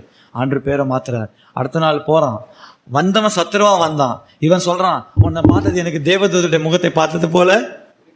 பாத்தீங்களா? ஒரு சத்துருடைய முகத்தை கூட இன்னைக்கு பார்த்து சொன்ன மாதிரி நம்முடைய வழிகள் கர்த்தருக்கு பிரியமா இருந்தால் நம்முடைய சத்துருக்கள் நம்மோட சமாதானம் அவர் செய்வார். அல்லேலூயா. அப்போ வர்றது சத்துரு தான் வரான், எதிரில் சண்டை போறதான் வரான். உண்மை எதிர்கொள்ள 400 பேரோட வருகிறார். இவனுக்கு அப்படியே பயம். ஆண்டவர்கிட்ட போய் கிருபையை கேட்கிறான், ஆண்டவர் இரக்கத்தை கேட்கிறான். அடுத்த நாள் பார்க்கிறப்ப, உங்களுடைய முகத்தை பார்த்தது எனக்கு தேவதூதனுடைய முகத்தை பார்த்து. ஆண்டவர் அப்படி மாத்தி விடுவார். ஆனா நாமே போய் ஒப்புரவாக போனா அவருடைய முகத்தை பார்க்கிறப்ப, நான் ஒப்புரவாக தான் வரேன், அவர் முகத்தை வச்சுருக்கிறாருன்னு அந்த முகத்தை பார்த்தோன்னே எனக்கு ஒப்புரவாக மனசுல நம்ம திரும்பி வந்துடுவோம். ஏன் தெரியுமா? நமக்குள்ள உள்ளான பலன் இல்லாம நம்முடைய பலத்தால போய் ஒப்புரவாக போறோம். அதான் பிரச்சனை. நம்ம ஆண்டுடைய பலத்தை பெற்றுக்கொண்டு ஒப்புரவாக போனால் அவருடைய முகம் தேவதூதன் போல முகம் போல இருக்கும். நல்லா பேசி கட்டை நெச்சு முத்தமிட்டு வருவான். அல்லேலூயா. அப்ப மனுஷ கொலைபாதகம் என்னவோ அவனுக்குள் ஜீவன் இல்லை. யார் தன்னுடைய சகோதரை பயக்கிறார்கள், பகை யாருக்குள் இருக்கோ அது அவங்களுக்குள் ஜீவன். ரெண்டாவது இன்னொரு காரியம் ஆண்டு சொன்னார், என் மாம்சத்தை புசித்து என் ரத்தத்தை எவன் பானம் பண்ணுகிறது இல்லையோ அவனுக்குள் ஜீவன் இல்லை. என் மாம்சத்தை புசித்து என் ரத்தத்தை பானம் பண்ணுகிறவனுக்கு நித்திய ஜீவனோடு கடைசி நாளில் அவனை நான். யார் என் மாம்சத்தை பானம் பண்ணவில்லையோ, ரத்தத்தை குடிக்கவில்லையோ அவனுக்கு நித்திய ஜீவன் கிடையாது. அல்லேலூயா. அப்போ சபையில் இருக்கிறதான இந்த கம்யூனியன், அந்த ராபோஜன் திருவிருந்து என்று சொல்வது அது ஒரு முக்கியமானது ஒன்று. அதை புசித்தாலும் அநேகருக்குள்ள ஆண்டோடைய ஜீவன் இல்லை. புசிக்கிற அநேகருக்குள்ள ஆண்டோடைய ஜீவன் இல்லை. கடமைக்காக ஏதோ நாம் சபையில எடுக்கணுமே என்று சொல்லி பாஸ்டருக்கு பயந்து, அப்பா அம்மாவுக்கு பயந்து, இல்லை என்றால் ஊழியக்காரர்களுக்கு பயந்து ஏதோ எடுக்கணுமே சொல்லி ஒரு சரியான சுத்திகரிப்பு இல்லாம கம்யூனியன் எடுத்தா ஜீவன் உண்டாகாது. அல்லேலூயா. நாம என்ன வெளிப்பிரகாரமாக அந்த பிரெட்டை சாப்பிட்ற அந்த திராட்சை ரசம் குடிக்கணும் ஒரு இது இல்லை, மாற்றம் இல்லை. அது ஒரு பிரெட்டு தான், அது ஒரு திராட்சை ரசம் தான். நம்முடைய ஜீவியம் சுத்திகரிக்கப்படாத வரைக்கும் அந்த ராபோஜனம் சொல்றது ஒரு சாதாரண காரியம்தான். யார் சுத்திகரித்து அதற்கு பாத்திரமாக இருக்கிறார்களோ அவர்களுக்கு தான் அது இயேசுடைய மாம்சமாகவும் இயேசுடைய ரத்தமாகவும் மாறுகிறது. மற்றவர்களுக்கு அவங்க சாதாரண ஒரு துண்டு பிரெட்டையும் கொஞ்சம் திராட்சை ரசத்தையும் குடிச்சிட்டு போன மாதிரி. அல்லேலூயா. அந்த ராபோஜனம் எடுக்கிறதுக்கு அடையாளம் என்ன தெரியுமா? நாம் ஆண்டவரோடு ஒப்புரவாகி சுத்திகரிக்கப்பட்டோம் என்றுதான நிச்சயத்திற்கு ஒரு அடையாளம் தான் ராபோஜனம். அல்லேலூயா. ஆண்டவர் ஆபிரகாமோடு உடன்படிக்கை பண்ணினார். உடன்படிக்கை பண்ணதற்கு ஒரு அடையாளமாக தான் விருத்த சேதனத்தை கொடுத்தார். ஆனா அவங்க என்ன பண்ணாங்க? விருத்த சேதனத்தையே பிடிச்சிட்டாங்க. பண்ணணும். அதான் பவுல் சொல்கிறார், இது என்ன விருத்த சேதனம்? இருதயத்தில் இருக்கிற நுனித்தோலை நீக்கி போடுங்க, வெளிப்பிரகாரமாக அல்ல. இன்னைக்கு அப்படிதான் அநேக சபையில முத நாளானா எப்படியாவது கம்யூனை கொடுத்துடணும். அவன் ஆயத்தமா இருக்கிறானோ ஆயத்தமா இல்லையோ எப்படியாவது. அதுல ஒரு பெருமை வேற. இன்னைக்கு எங்க சபையில 100 பேர் எடுத்தாங்க, 150 பேர் ராவஜன் எடுத்தாங்க. அது எத்தனை பேர் உண்மையா எடுத்தான்? எத்தனை பேர் ஆயத்தமா ஒப்புரவாகி ஆண்டவர் ஒப்புரவாகி ஒரு சுத்த மனசாட்சி பெற்று எடுத்தான்? அல்லேலூயா. எனக்கு அந்த விஷயத்துல ரொம்ப துக்கம். ஒரு சபையில நான் கேள்விப்பட்டேன், வாரம் கம்யூனியன் தான். அந்த சபையில் இங்கேயும் இருக்குன்னு நினைக்கிறேன். எவ்ரி வீக் எல்லா வாரமும் கம்யூனியன். அப்போ ஒருத்தர் என்ன சொன்னாரு, பாஸ்டர் எங்க சபையில ஊழியம் செய்ய உங்களுக்கு சான்ஸ் கேட்டு. நான் சொன்ன கண்டிப்பா வரமாட்டேன்ட்டேன். நீ எவ்வளவு பெரிய சபையை கொடுத்தாலும் கண்டிப்பா எனக்கு இந்த வாரம் ராபோஜனம் கொடுக்குது எனக்கு பிடிக்காதுன்னு சொன்னா அதுல ஒரு வேல்யூவே இல்லாத போயிடுச்சு. கடமைக்காக நான் சொன்னேன், நான் வந்தா முதல்ல இதை மாத்திரதான் பார்ப்பேன், இல்லைன்னா அந்த சபைக்கு வரவே மாட்டேன். ஏன்னா வரணும், எல்லாரும் ஒரு பேருக்காக ஒரு காலை கழுவணும், மாசத்துல முதல்ல எடுக்கணும். அப்படி கேட்டா அவர்கள் வாரந்தோறும் அப்பம் பிட்டாலும் வசனம் இருக்குன்னாங்க. வாரந்தோறும் அப்பம் பிட்டாலும் வசனம் எங்க இருக்குன்னு கேட்டா எனக்கே தெரியல. வாரத்தின் முதலாம் நாள் கூடி வந்திருக்கு அப்பம் பிட்டாலும் வசனம் இருக்கு. அது வாரத்தின் முதலாம் தான் எல்லா வாரமே வருமே. வாரந்தோறும் அப்பம் பிட்டார்கள்னு சொல்லி வசனம் எங்க இருக்குன்னு நானும் தேடி பார்த்தேன், எனக்கு கிடைக்கல. ஒருவேளை உங்களுக்கு தெரிஞ்சா சொல்லுங்க. அல்லேலூயா. அப்போ அந்த அப்பம் பிற்கிறதுல ஒரு அர்த்தம் இல்லாம பிற்க கூடாது. அதுதான் சொல்லுகிறேன். நீங்கள் உண்மையான ஆயத்தத்துல இருந்தா வாரம் என்ன டெய்லியே கம்யூனியன் எடுங்க, பிரச்சனையே இல்லை. வீட்டுக்குள்ளேயே நீங்களே இருந்து நீங்களே ஒரு அப்பத்தை எடுத்து, ஆண்டவரே நீ சுத்திகரி, ஆண்டவரே இதை உங்களுடைய சரீரமாக எடுக்கிறேன், நீங்களே எடுங்க. அதுல ஒரு பெரிய காரியம் இல்லை. ஏன்னா எத்தனை பேர் ஜெயிலில் இருக்கும் பொழுது அவங்களுக்கு ராபோஜனம் கொடுக்க யாருமே இல்லையா. ஆனா அவங்க தேவனோட சுத்திகரிச்சு ஆண்டவரே நான் உம்மை சுத்திகரிக்கிறது, நான் உம்மோடு நல்ல மனசாட்சியோடு இருக்கிறேன் என்றதான ஒரு பெற்று அந்த நிச்சயத்திற்காக நான் இதை உங்களோட மாம்சமா நானே எடுக்கிறேன் ஆண்டவரே. ஏன்னா கொடுக்க ஆள் இல்லை, கம்யூனி கொடுக்க ஆள் இல்லை. உள்ள எத்தனையோ வருஷங்களா ஜெயிலில் இருக்கிறாங்க அவர் சுவிசேஷத்தின் நிமித்தமாக. ஆனா இங்க உங்களுக்கு எல்லா ஆட்கள் இருக்கிறாங்க. அதனால நான் அந்த விஷயத்தை எதற்காக சொல்றேன்னால், இந்த கம்யூனியன் எடுக்கிறப்ப ஒரு உண்மையான சுத்திகரிப்பு இல்லாம கம்யூனியன் கண்டிப்பா எடுக்கவே கூடாது. தேவனோட ஒரு நல்ல மனசாட்சி, மற்ற மனுஷனோட ஒரு நல்ல மனசாட்சி, சுத்த மனசாட்சி இல்லாமல் எடுக்கிறதான எந்த ராபோஜனமா இருந்தாலும் அது ஒரு சாதாரண அப்பத்திற்கும் சாதாரண திராட்சை ஒப்பார். தேவனோடு நீங்கள் நன்றாக ஒரு ராபோஜனமும் உங்களுடைய வாழ்க்கையில ஒரு ஆவிக்குரிய படியை போல நீங்கள் முன்னேறி கொண்டே போயிருக்க வேண்டும். பின்னுக்கல்ல. கொஞ்சம் பேருக்கு நல்ல போல்னஸ், நான் ஊழியம் செய்கிற இடத்துல நல்ல போல்னஸ், கம்யூனியன் எடுப்பாங்க, வந்து போல்டா எடுப்பாங்க. நம்ம அந்த இடத்துல அவங்க அசிங்கப்படுத்த முடியாதுன்னு சொல்லி கொடுத்துருவோம். ஆனா தெரியும், நல்லாவே தெரியும் இவன் குடிகாரன். போனா போக மாட்டாங்க, ஏன்னா தெரியும் அடுத்த நாள் குடிச்சிட்டு இது பண்ணிட்டு இருப்பாரு. அப்போ அப்படி யார் ராபோஜனம் எடுக்கிறாங்களோ அவங்களுக்குள்ள உண்மையா ஜீவன் இல்லை. அதான் பவுல் சொல்கிறார், இப்படி அபாத்திரமாய் புசித்தால் உங்களுக்கு வியாதி உண்டாகும், மரணமும் மரணம் வெளிப்புற மரணம் உண்டாட்டிக்கிட்டு ஆவிக்குரிய மரணம் உண்டாயிட்டே இருக்கும். ஆவியில மறிச்சு இருதயம் கடினப்படுத்து ராபோஜனமா எடு. இருதயம் கடினப்பட்டிருக்கும். ராபோஜனம் எடுத்துட்டு பாவம் செய், ராபோஜனம் எடுத்துட்டு சினிமா பாரு, ராபோஜனம் எடுத்துட்டு எல்லா சேட்டையும் செய், அந்த துணிகரம் உண்டாயிரும். அல்லேலூயா.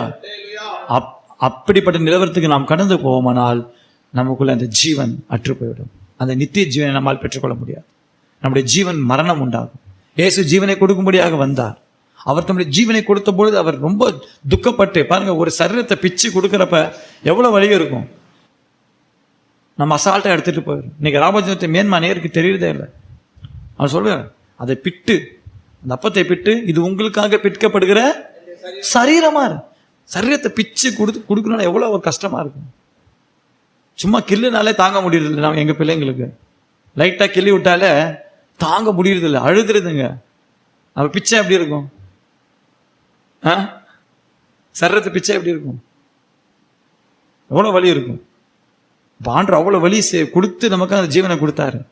அப்ப நாம் அந்த ராபோஜனம் எடுக்கிறப்ப ரொம்ப அதை ஞானமாக, ரொம்ப அதை பரிசுத்தமாக எண்ணி, ஆண்டவரே நீர் என்னுடைய பாவங்களுக்காகத்தான் இப்படி அடிக்கப்பட்டீர் என்று சொல்லி அந்த பாடுகளை தியானித்து நம்மை நாமே ஒரு சுத்த இருதயத்தை பெற்றுக்கொண்டு நாம் எடுத்தோமானால் அது உண்மையிலேயே நமக்கு ஆண்டவருடைய சரீரம்தான். அது உண்மையிலேயே நமக்கு ஆண்டவருடைய சரீரம்தான். அது உண்மையிலேயே நமக்கு ஆண்டவருடைய ரத்தம் தான். அல்லேலூயா. அப்பேற்பட்டதான ஜீவனை நாம் இந்த நாட்களில் பெற்றுக்கொள்வோமாக. அவருக்குள் ஜீவன் இருந்தது. நம்முடைய ஜீவனை நாம் நஷ்டப்படுத்தினால் நமக்கு ஒரு லாபம் இல்லை. எனவே இந்த நஷ்டப்படுத்துகிறதான காரியங்கள், பகையின் ஆவிகள், இருதய கடினத்தை உண்டாக்கி எடுக்கிறதான திருவிருந்து, இப்பேற்பட்டதான காரியங்கள் நமக்குள்ளே மரணத்தை கொண்டு வந்து கொண்டே இருக்கும். இப்பேற்பட்ட காரியங்கள் நமக்குள் இருந்தால் நாம் நித்திய ஜீவனுக்கு பாத்திரவான்களாக நம்மை மாற்றிக்கொள்ள முடியாது. நித்திய ஜீவனை அவர் நமக்கு அளிப்பேன் என்று சொன்னதே அவர் நமக்கு செய்ததான வாக்கு தத்தம். The greatest promise. நமக்கு இருக்கிறதான பெரிய வாக்கு தத்தமே அதுதான். அநேக வாக்கு தத்தங்கள் பைபிள்ல உண்டு. ஆனால் நித்திய ஜீவனை அளிப்பேன் என்று செய்ததே அவர் நமக்கு செய்த பெரிய வாக்கு தத்தம். நித்திய ஜீவன். நித்திய ஜீவனுக்குள் நாம் எல்லாரும் பிரவேசிக்க வேண்டும் என்று இயேசு விரும்புகிறார். எல்லாருக்கும் ஜீவன் உண்டு, எல்லாருக்கும் நித்திய ஜீவன் உண்டு. ஆனால் சிலருக்கு அது துக்கமாக மாறும், சிலருக்கு அது சந்தோஷமாக மாறும். அல்லேலூயா. இந்த காலவேளையில் நம்மை நாமே கர்த்தருடைய சமூகத்தில் ஒப்புக் கொடுப்போமாக. ஆண்டவரே, உம்முடைய ஜீவனை பெற்று, உம்முடைய ஜீவனில் நான் வளர்ந்து, கிறிஸ்து எனக்கு ஜீவன், சாவு எனக்கு ஆதாயம். சாவு என்று சொன்னால் கர்த்தருக்காக மரிக்கவும் நான் ஆயத்தமா இருக்கிறேன். கர்த்தருக்காக எப்பேற்பட்ட பாடுபடவும் நான் ஆயத்தமா இருக்கிறேன். சுவிசேஷ நிமித்தமாகவும் இயேசுவின் நிமித்தமாகவும் என் ஜீவனை இழந்து போகவும் கூட பாடுகளுக்கு உட்படுத்த நான் ஆயத்தமா இருக்கேன் என்று சொல்வோமானால், நாம் தேவனுடைய ஜீவனை நாம் மறுபடியும் பெற்றுக்கொள்ள முடியும். அல்லேலூயா. நேற்று ஐயா சொன்னது போல கிறிஸ்துவுக்காக ஜீவிக்கிறதுக்கு அநேகம் இருக்கிறாங்க. அந்த கிறிஸ்துவுக்காக மரிக்கிறதுக்கு ஆயத்தமான்னு சொன்னாரு. மரிக்கிறதுக்கு ஆயத்தமா இருக்கிறவங்க எல்லாம் கை தூங்க, நான் ஜோம் பண்றேன்னா யாரும் கை தூக்க மாட்டாங்க. நான் இயேசுவுக்காக மரிக்க போறேன், ஒரு வியாதி நேரத்துல நீங்க ஒப்பு கொடுங்க, நான் உங்களுக்கு ஜெபம் பண்றேன், நீங்க மரிச்சு போவீங்கன்னா எல்லாருக்கும் எஸ்ஐகே மாதிரி தான் ஆவி உண்டாகும். ஆண்டவரே, உங்களுடைய சபைக்காக நான் எவ்வளவு செஞ்சிருக்கிறேன், உங்களுடைய சபையில நான் ஒரு தூணா இருந்திருக்கிறேன், இன்னொரு 15 வருஷத்துக்கு இன்னும் கொஞ்ச நாட்களை கூட்டி கொடுக்க மாட்டேன் எனக்கு. ஒரு அம்மாவுக்கு ஜெபிக்க போனேன். அப்போ நான் கேட்டேன், என்னப்பா உங்களுக்காக என்ன? அவங்க வயசான பாட்டி தான், வியாதியா இருந்தாங்க. உங்களுக்கு என்னம்மா ஜெபிக்கணும்னா, ஆண்டவர் நல்ல கட்டியான ஆயுசை தரணும். சரி, இவ்வளவு நாள் வாழ்ந்தது போதாதா? இப்பயே 90-95 வயசு ஆயிடுச்சு. இன்னும் நல்லா இன்னும் நல்லா வாழணும், இன்னும் நல்லா ஜீவிக்கணும். இதற்காக தான் அநேகருக்கு சாவறதுக்கு ஆயத்தமே இல்லை. அவங்க நாம் எப்பொழுதும் மரணத்தை சந்திக்க ஆயத்தமா இருக்கிறேன். அல்லேலூயா. நாம் ஜீவிக்கிறதுக்கு மாத்திரம் அல்ல, மரிக்கிறதற்கும் எப்ப மரணம் வந்தாலும் அதான் சொன்னால், என் நிமித்தமாகவும் சுவிசேஷத்து நிமித்தமாகவும் யார் தங்கள் ஜீவனை இழந்து போகிறார்களோ, அதாவது இழந்து போகிற ஆயத்தமா இருக்கணும். வந்து கத்தியை காட்டி வெட்டுறேன் அப்படின்னு சொன்னா கூட நாம் என்ன பண்ணணும்? போல்டா நீக்கணும். வெட்டிட்டு போகணும். கேட்கிறப்ப நல்லா இருக்கும், பேசுறப்ப இன்னும் ரொம்ப நல்லா இருக்கும், வர்றப்பதான் தெரியும். அல்லேலூயா. கேட்கிறப்ப நல்லா இருக்கும், பேசுறப்ப இன்னும் சூப்பரா இருக்கும். ஆனா கத்தி வர்றப்பதான் தெரியும் கழுத்துக்கிட்ட. ஆண்டவரே, எனக்கு இன்னும் 2 குழந்தைங்க இருக்கிறாங்களே, இவங்களை யாரும் பார்த்துக்குவா? நீ சுவிசேஷத்தின் நிமித்தமாக உன்னுடைய ஜீவனை கர்த்தருக்கு ஒப்பு கொடுத்தால், உன்னை பார்க்கிற உன் பிள்ளைகளை ஆண்டவர் எப்படி பார்த்துக்கொள்வார்? கண்மணியை போல பார்த்துக்கொள்வார். அவர்களுடைய ஃபியூச்சர் ஆண்டு பயங்கரமா நீ ஒண்ணுன்னா ஆண்டு 100 செய்வார். அந்த ரெவலேஷனோட ஒவ்வொரு ஊழியக்காரரும் இருக்க வேண்டும். முதலாவது நான் அந்த ரெவலேஷனோடு இருக்க வேண்டும். அதற்கு கர்த்தர் ஆயத்தப்படுத்தி கொண்டிருக்கிற அந்த விசுவாசம் எனக்கு உண்டு. முன்னதான் கொஞ்சம் கவலைப்படும், இப்பெல்லாம் கொஞ்சம் அந்த கவலையெல்லாம் இல்லை. நான் போனா என்ன, ஆண்டு இன்னும் நல்லா, ஆண்டுக்காக நம்ம எப்படி கெட்டு போனாலும் பரவாயில்ல, ஆண்டு நிமித்தமாக நாம் ஏதாவது செய்து ஆண்டு நிமித்தமாக அந்த ஜீவனை இழந்து போக நாம் ஆயத்தமா இருக்கும் பொழுது கர்த்தர் நம்முடைய சந்ததியை கைவிடவே மாட்டாங்க, மேலே கொண்டு வருவோம். அல்லேலூயா. நம்ம ஒப்பு கொடுப்போம், கர்த்தர் ஜெபம் பண்ணுவோம். கர்த்தர் தாமே இந்த வசனம் மூலமா நம்ம எல்லாரும் ஆசீர்வதிப்பாராங்க.